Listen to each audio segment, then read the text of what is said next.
ብዙ ጊዜ ሰዎች ራሳቸውን ለማስከበር ብዙ ርቀትን ሲሄዱ ትመለከታላችሁ። የሰው ልጅ በትክክል ተከበረ የሚባለው ክብርን ከሌሎች ሰዎች መጠየቅ ያቆመ ቀን። ስለ ጮኻችሁ ብቻ ክብርን አታገኙ። አቅም እንዳላችሁ ማሳየታችሁ ያንን የፈለጋችሁትን ክብር ያመጣላችኋል ማለት አይደለም። በጣም ቅን ስለሆናችሁ ወይም ደግሞ በበጎነትና በደግነታችሁ እከበራለሁ ብላችሁ የምታስቡም ከሆነ ተሳስታችኋል። ዋጋዬንም ለእያንዳንዱ ሰዎች አስመሰክራለሁ፣ ልኬንም ማወቅ አለባቸው ብላችሁ የምታስቡ ከሆነ እርሱም እዚህ ምድር ላይ ሚዛን አይደፋም። የሰው ልጅ የእውነትም እናንተን እያከበራችሁ የሚመጣው እናንተን ተመልክቶ ከዚህ ሰው ጋር ጸብ አልፈልግም ወይም ደግሞ ምንም የማያግባባኝ ነገር እንዲኖር አልፈልግም ማለት የጀመረ ቀን ነው። ይህ ማለት በተዘዋዋሪ የእናንተ መኖር የእናንተ ፕሬዘንስ ዋጋ አለው ማለት። ታዋቂው ፈላስፋ ዲፕሎማትና ጸሐፊ የነበረው ኒኮላ ስለ ሰው ባህሪ እንደዚህ ብሎ ተናግሮ ነበር። የሰው ልጅ ቅንነታችሁን ብቻ ተመልክቶ አያከብራችሁ። ቅንነት ያለ ምንም ገደብ እናንተን ያስነቃችኋል። ምን ያህል ድረስ መታገስ እንደምትችሉ ይፈትናችኋል። እያንዳንዱን በትዕግስት ልለፈው ብላችሁ የምታስቡትን አጋጣሚ ሁሉ ለራሳቸው እየተጠቀሙት ይመጣሉ። በዚህ ነው ለአንዳንድ ሰዎች ሙሉ ነገራችሁን አሟጣችሁ ሰጣችሁ ያላችሁን ሰዓት፣ ፍቅርና አክብሮት፣ ኤነርጂ ሁሉ ካስረከባችሁ በኋላ ልክ መጣው እንደሚጥሉት ሸንኮራ ተመልክተው ትተዋቸው የሚሄዱት። ይህንን የሚያደርጉት እነሱ ክፉ ስለሆኑ ወይም ጨካኝ ስለሆኑ አይደለም፣ በቃ የሰው ልጆች ስለሆኑ ነው። የሰው ልጅ ደግሞ ለቅንነት ብቻ ሳይሆን ለኃይልም ምላሽ መስጠት ይጀምራል። ለልግስና ምላሽ እንደሚሰጥ ሁሉ ራስንም ለመግዛት በዛው ልክ ሪስፖንድ እያደረገ ይመጣል። ኃይል ወይም ፓወር ማለት እርግጠኛ መሆን ማለት። ይህ ማለት ለራስን ገደብን ማበጀት፣ መስመርን ማበጀት። ሰዎችን ምቾት ባይሰጥ እንኳን የእናንተ የራሳችሁ ቀይ መስመር ከሆነ ግን ያንን አስከብሮ መቀጠል ማለት ነው። የሰው ልጅን ተቀባይነት ብቻ የምትፈልጉ አይነት ሰዎች አትሆኑ። ሰዎች ተቀበሏችሁም አልተቀበላችሁም እናንተ በህይወታችሁ ላይ ደስተኛ መሆንን ጀምሩ። በተጨማሪም ደግሞ እናንተ ክብር የለበትም ብላችሁ የምታስቡት ቦታ ጋር ትታችሁ መሄድን አትፍሩ። የማይመጠናችሁ ሰፈር መዋል ግዴታችሁ አይደለም። አቅራቢያችሁን አካባቢያችሁን መቀየር አስፈላጊ ሆኖ ሲገኝ ያለምንም ማወላወል የምትቀይሩ አይነት ሰዎች ሆኑ። ከክብር ጋር ብቻ ባይገናኝ ራሱ የማይመጥናችሁ ሰፈር ማለት የእናንተን ቪዥን፣ የእናንተን ራዕይ፣ ዓላማና ተልኳችሁን የማያሟላ ወደዛ እንድታድጉ የማይረዳችሁ ሰፈር ላይ ከሆናችሁ ምን ትሰራላችሁ? አካባቢያችሁን መቀየር ትችላላችሁ። ለመሰማት ብላችሁ መጮህ አይጠበቅባችሁ። ለመከበር ብላችሁ ደግሞ የራሳችሁን ዋጋ ለሰዎች ማሳየት የለባችሁ። ነገር ግን ራሳችሁን የምትመለከቱበትና ራሳችሁን የምትይዙበት መንገድ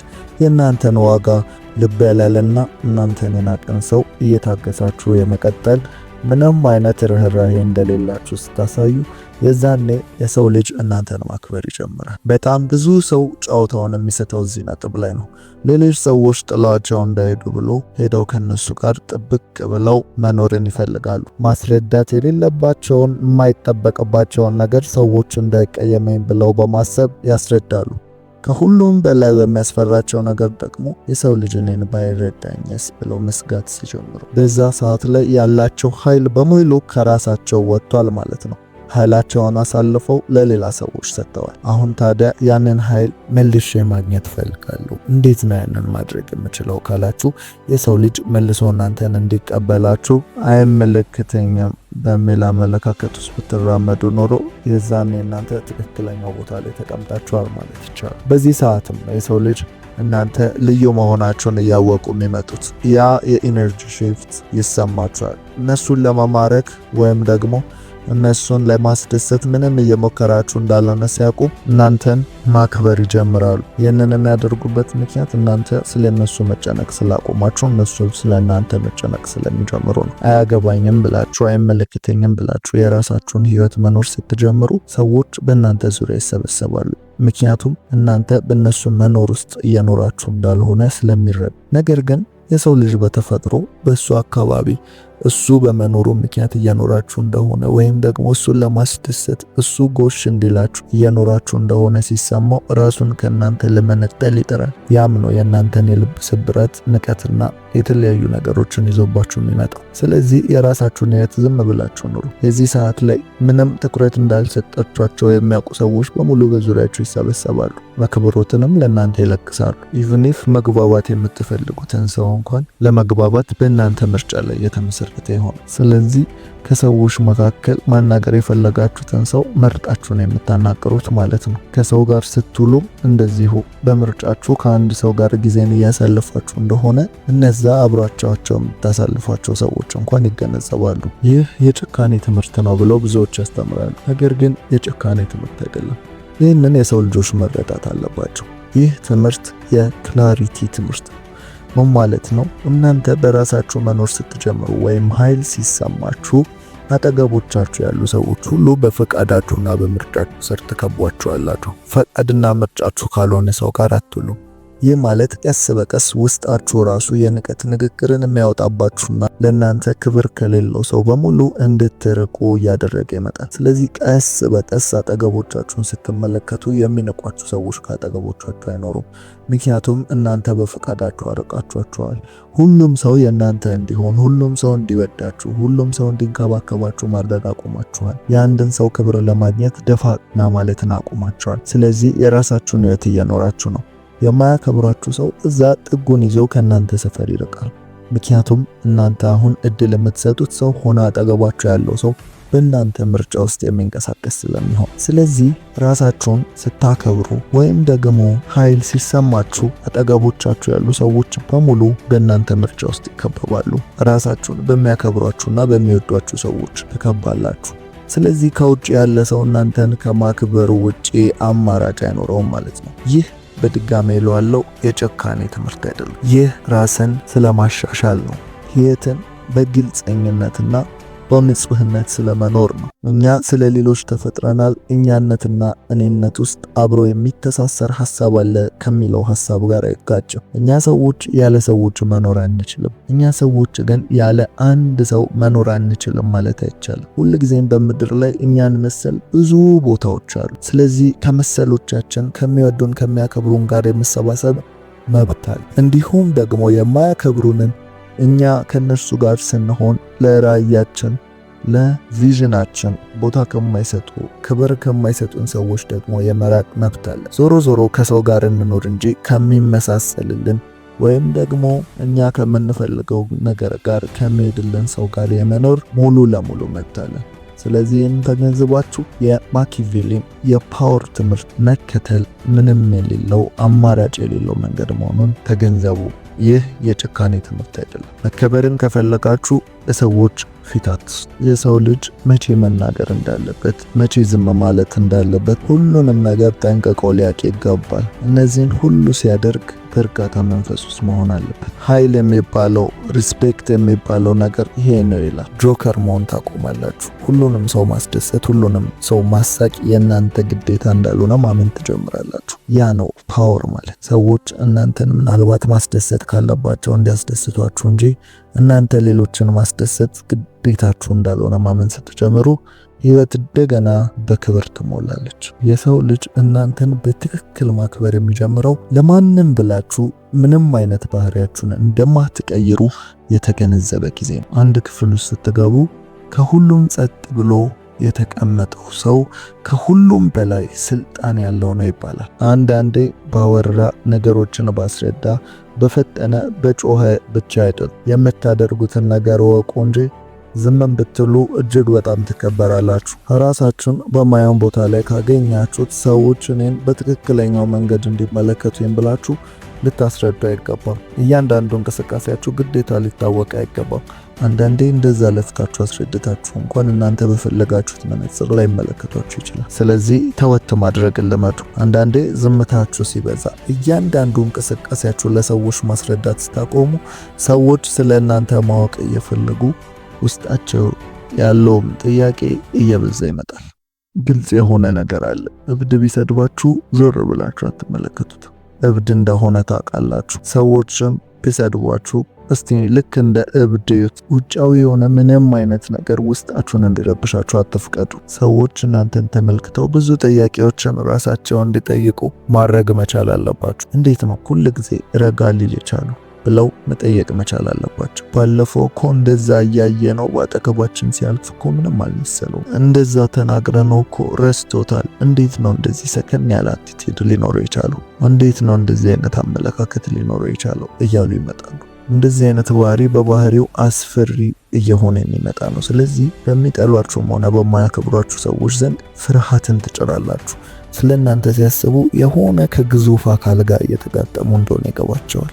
ስለዚህ በስተመጨረሻም ቅድም ያልነው ሐሳብ ይመጣል ማለት ነው። ከዚህ ሰው ጋር ምንም ባልነካካ ይሻለኛል፣ ከዚህ ሰው ጋር የማያግባባኝ ነገር ባይፈጠር ደስ ይለኛል ማለት ይጀምራሉ። እናንተ እነርሱን የማስፈራራት ፍላጎት ግን ሊኖራችሁ አይገባም። ነገር ግን ራሳችሁ ላይ ስታተኩሩ ራሳችሁን በጣም ስለገዛችሁ ያ ራሳችሁን የገዛችሁበት መንገድ እነሱን እያስደነገጠ ይመጣል። ዓለምን የሞላት በራሱ የሚተማመን ሕዝብ ነው። ስለዚህ እናንተ በራሳችሁ መተማመን ስትጀምሩ ምንም የምታፍሩበት ነገር ሳይኖር ሲቀርና በዚያ አቲቲዩድ ውስጥ ስትኖሩ ሁሉም ሰው ለእናንተ ትልቅ አክብሮት እያኖረ ይመጣል። ከልባቸው የማትጠፉ የሚያሰላስሏችሁ ሰዎች ትሆናላችሁ። የሰው ልጅ ፈተና የሚባል ነገር አለ። እርስ በራሱ ይፈታተናል። ሁልጊዜም ሰብኮንሺየስሊ የሆነ ማይንዱ ስር አንድ ጥያቄ ተደጋግሞ ይመላለስበታል። ይህ ሰው ምን ያህል ሊታገሰኝ ይችላል? ስለዚህ በህይወት ሂደት ውስጥ ብዙ ጊዜ እርስ በርስ እንፈታተናለን። ይህ ኢንቴንሽናሊ ከእናንተ ጋር ስለሆነ የሚያደርገው አይደለም፣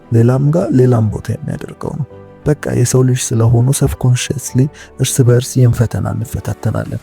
ምን ያህል ሊታገሰኝ ይችላል? ምን ያህል ልትታገሰኝ ትችላለች? ይህ ደግሞ ብዙ ተግባር ውስጥ ይከታቸዋል። ስለዚህ እናንተ ኢንቴንሽናል እኔን ለመጉዳት ነው፣ እኔን ስለሚጠላኝ ነው ብላችሁ የምታስቡትን ነገር በሙሉ የሚያደርጉት በዚህ ኢንቴንሽን ሊሆን ይችላል። ስለዚህ እናንተን እስከ ጥግ ድረስ መክፋት ይጀምራሉ። እስከ ጥግ ድረስ ለማናገር ይሞክራሉ። እስከ ጥግ ድረስ እናንተ ምን ልታደርጉ እንደምትችሉ ማወቅ ይፈልጋሉ። አቅማችሁ፣ ትዕግስታችሁ ምን ድረስ እንደሆነ መረዳት ይፈልጋሉ። ይህ በቃ የሰው ልጆች ባህሪ ነው። እናንተ ያንን ሁሉ መታገስ ስትችሉ ትዕግስታችሁ ቀና ብለው ጫፉን ሊመለከቱት እንደማይችሉ ሲገባቸው ከእናንተ ጋር መጣላትን ያቆማሉ። በቃ ከዚህ ሰው ጋር መነካከት አልፈልግም ይላሉ። ኢቭን ኢፍ ስላደረጓችሁ ነገር በሙሉ መጸጸት ይጀምራሉ። ያንን ባላደርገው ኖሮ፣ ይህንን ባላደርግበት ኖሮ፣ ከእርሱ ጋር ሰላም ብሆን ኖሮ ይህ የሚነካ አይነት ሰው አይደለም ማለት ይጀምራሉ። በእርጋታችሁ ራሳችሁን በመግዛታችሁ ስታሸንፏቸው ማለት ራሳችሁን መግዛታችሁና ኃይላችሁ የሚመነጨው ደግሞ ከዝምታችሁ ነው።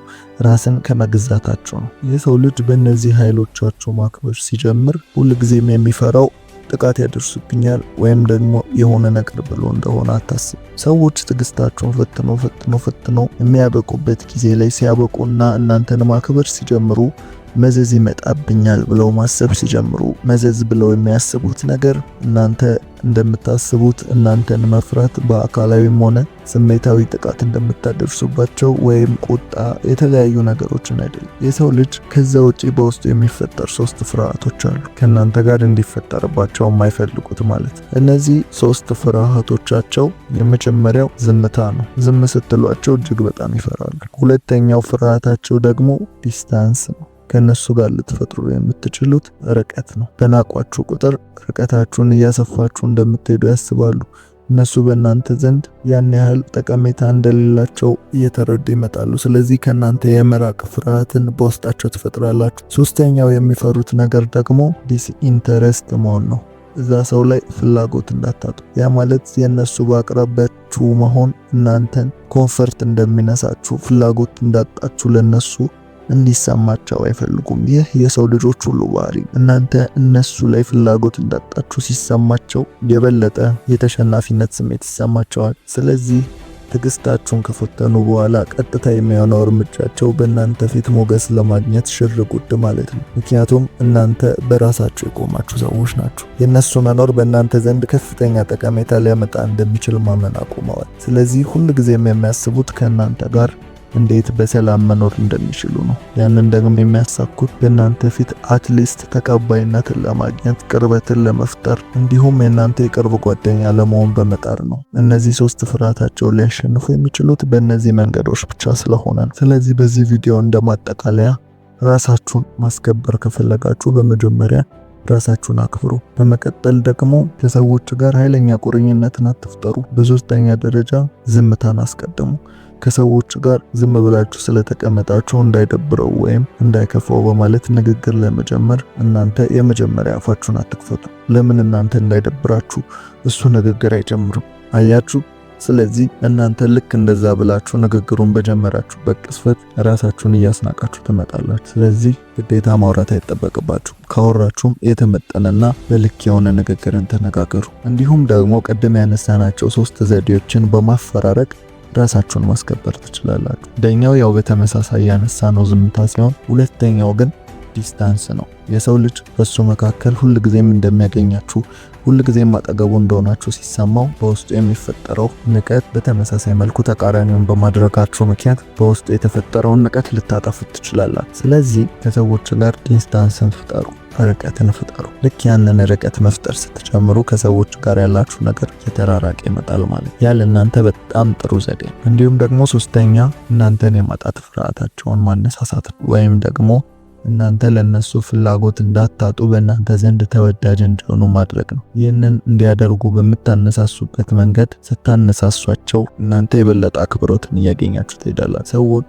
የመወደድ ፍላጎት አላቸው እናንተ ዘንድ። ሰዎች የመፈለግ ፍላጎት አላቸው በእናንተ ዘንድ። እናንተ ዝም ብላችሁ ማትገኙ፣ ዝም ብላችሁ ሰዎችን የማትፈልጉ ሆናችሁ ስትገኙ በእናንተ ዘንድ መፈለግ ስፔሻል የመሆን ስሜትን ይሰጣቸዋል። ስለዚህ ያንን ኃይል ተጠቀሙ። እናንተ ፍላጎታችሁን ዝም ብላችሁ አትስጡ።